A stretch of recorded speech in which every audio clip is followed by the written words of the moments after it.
Hi, Professor Recap here. Today I'm going to explain a Korean thriller film called Everyone is There. Spoilers ahead. Watch out and take care. Lisa is a timid and shy 16-year-old. In the opening scene, she is running down a hill in the middle of the woods. Her clothes are torn and her face is covered in injuries. Suddenly, she trips on a stair and falls several feet below. With her remaining strength, she begs someone for help and falls unconscious. In the following scene, Lisa is in the hospital. The severity of her injuries is clearly visible in broad daylight. Fortunately, a bypasser found her in the woods and brought her to the hospital. Outside, two police officers are discussing the case. Judging by the previous bullying reports, the cops are sure that Lisa was bullied by the girls of her school.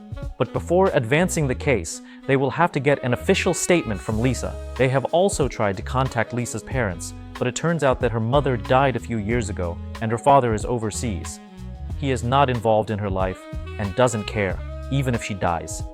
When she regains consciousness, the head police detective, Mr. Kim, introduces himself. He asks her several questions about her health and the incident that happened yesterday, but Lisa remains quiet throughout the interrogation. They are interrupted by her homeroom teacher, Miss Lee. She urges the officer to go away and let the girl rest for a while. Malice is clear in her intention when she tries to stop Lisa from giving away who actually did this to her. Mr. Kim then notices three middle-aged women in the doorway. They are the mothers of the girls who are suspected of bullying Lisa. He figures that they want to threaten Lisa or bribe her into not saying anything. He asks them to go away since they're legally not allowed to meet the victim, but the women are persistent. Their husbands are people with power and money, which makes them believe their daughters can get away with anything. Mr. Kim states that their daughters were the ones who called Lisa to the mountain, but the mothers nonchalantly claim that the girls were just hanging out. When the argument gets heated, Lisa asks them to go away because she wants to rest. After the incident, the homeroom teacher, Miss Lee, meets the school principal. Both of them know very well that Lisa was bullied. To save the school's reputation, the principal wants Miss Lee to transfer Lisa to another school when she returns. He hides his corruption by pretending to be worried about the bully's future. A few weeks later, Lisa recovers from the injuries and can finally walk around. Mr. Kim has tried to ask her about the incident several times in the past week, but Lisa has yet to break her silence. Due to lack of proper evidence, the case is handed to some counseling guidance teacher, and the bullies are let free again. One night, Lisa lets negative thoughts get the best of her. She tries to commit the unthinkable, but has to stop when a lady walks into her room. The lady is the counseling guidance teacher, Miss Somi. Somi has seen a lot of students like Lisa and helped them live after being traumatized by similar incidents. She isn't like any normal guidance teacher. She was also bullied in school and knows how it feels to be weak. Hence, she helps her students take revenge on the bullies. Initially, she doesn't seem to feel sorry for Lisa. She makes her remember the events of the night, which in turn makes Lisa break down crying. When she calms down, Somi asks her to stay alive until she returns again. On the day Lisa is being discharged, she is visited by the leader of the bullies, Nayeon. She has brought her new school uniform, knowing that her old one is torn. The girl shows no remorse for almost killing Lisa and tells her she's better off dead. Before leaving, she also threatens her to stay away from the police. After she leaves, Somi enters the room having heard the entire conversation. She brings Lisa to her house and helps her settle in. After that, Lisa goes to the neighborhood where her mother used to live before her death. She is reminiscing about her past when a passerby catches her attention. She follows the girl and soon finds out that she is her identical twin, Jenny. Lisa tries to reunite with her, but Jenny walks away uninterested. It is revealed that the girl's parents got divorced before they were born. The couple was not on good terms, so the father never wanted anything to do with Lisa and Jenny. But with time, the mother's financial condition got weaker. Hence, she left Lisa at her father's home and started living with Jenny. The sisters never met after the incident, and Lisa had to live with her father, who thought of her as a burden. The next day, Somi follows Jenny to a convenience store and notices her shoplifting. She stops her outside and asks her for help. Even when told that her sister was almost bullied to death, Jenny remains uninterested in the conversation. She only agrees to help when Somi offers her money. In the evening, the three meet at Somi's house. She suggests they live together for a week or so until the plan comes to a conclusion. Jenny is not a fan of the idea, but agrees to do it anyway. But then she is told that she will have to go to school as Lisa to teach the bullies a lesson. Jenny dropped out of school a year ago. To her, no amount of money is worth going to school again. She refuses to cooperate and storms out of the apartment. A few minutes later, she receives a video in a group chat. The video is of Lisa getting bullied. A group of girls tear her clothes, shove her to the ground, and kick her repeatedly while a girl with an obnoxious laugh films everything. This makes Jenny so mad that she returns to the apartment and calls Lisa a coward. The video reminds Lisa of the traumatic night and makes her hyperventilate. Seeing her twin in such a condition, Jenny cannot help but feel bad for her. With much determination, she asks So-mi where she can find the girl with the obnoxious laugh.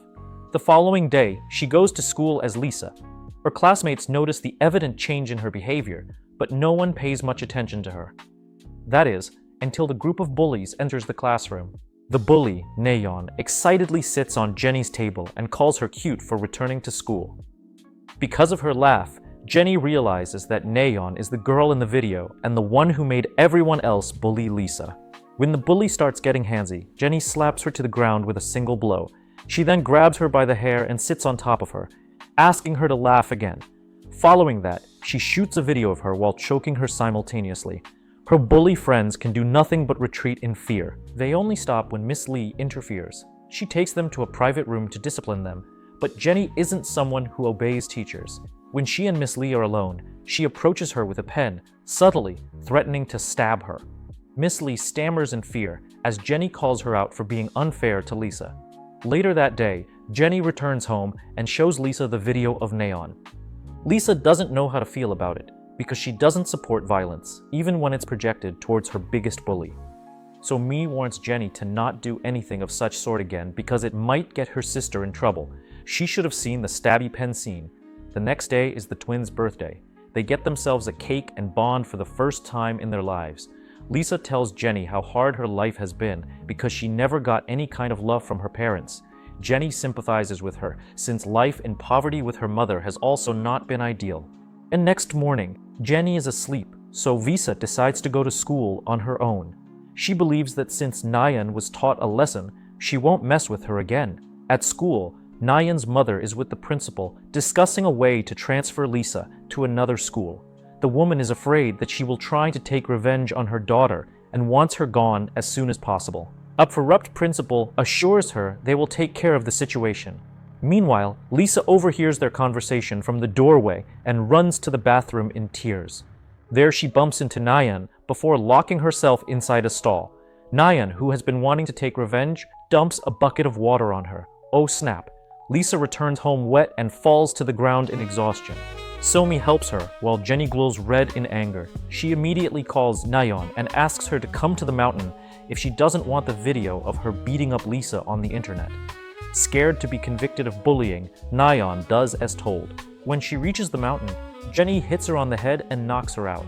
Upon regaining consciousness, she finds her hands and legs tied and her mouth taped. Jenny removes the tape from her mouth and forcefully makes her drink a full bottle of water. Then she brings out another bottle filled with acid. Nayeon cries for her life, which only makes Jenny laugh harder. She pours the acid dangerously close to her face, but promises not to kill her. By now, Nayeon can hardly breathe and is crying hysterically. Jenny unties her legs and tells her to run away if she wants to stay alive. The bully takes the chance, but falls a few meters away. Just then, Lisa arrives at the scene and tries to free Nayeon because she doesn't want any more people to get hurt. Seconds later, So-mi follows and is shocked at the scene. She scolds Jenny for losing her temper and calls an ambulance for Nayeon. In the following scene, Jenny is getting interrogated by the police. Since no one actually saw her with the victim, she is only a suspect. So-mi arrives and asks the officers to let her go for the time being. The officers decide to wait until Nayeon gains consciousness and lets them go. Outside, Jenny claims that she does not regret her actions in the least and would do it again if she had the chance. A disappointed So-mi leaves her alone and returns home. Right after, Nayeon's mother attacks Jenny, calling her names. Jenny smugly mocks the lady and asks her to laugh like her daughter. While arguing, she also slips that what she did was only a payback. The officers realize that she is in fact the culprit. When Mr. Kim calls her by Lisa's name, she lashes out and claims that the Lisa he is looking for is at home. Later, Mr. Kim and his fellow officer are driving back home, but Kim cannot get the thought of Jenny out of his mind. He has also noticed a significant change in her behavior since she was in the hospital. Suspecting that she has a doppelganger, he drives to her house to check. However, on reaching the place, he finds it empty. Just then, he gets a call from the hospital informing him that Nayeon has gained consciousness. She is blabbering about someone else being on the scene when she was attacked. A flashback shows us that Jenny was alone when Nayeon was lying on the ground in the mountains. In fact, Jenny, Lisa, and So-mi are all the same person. Till now, every time Lisa was talking to either of them, she was only talking to herself. She never had a twin sister. After being bullied, she was so alone and stranded that she fantasized about having someone who cared for her. Soon, the fantasy changed into obsessiveness, and she developed a multiple personality disorder. Meanwhile, So-mi is a guidance officer and the only person who helped Lisa. But she never met Lisa at the hospital. Lisa imagined her being there to tackle loneliness and eventually added her to her personalities. The court finds out what exactly is wrong with Lisa, and she ends up in therapy. She drops out of school and focuses on her mental health.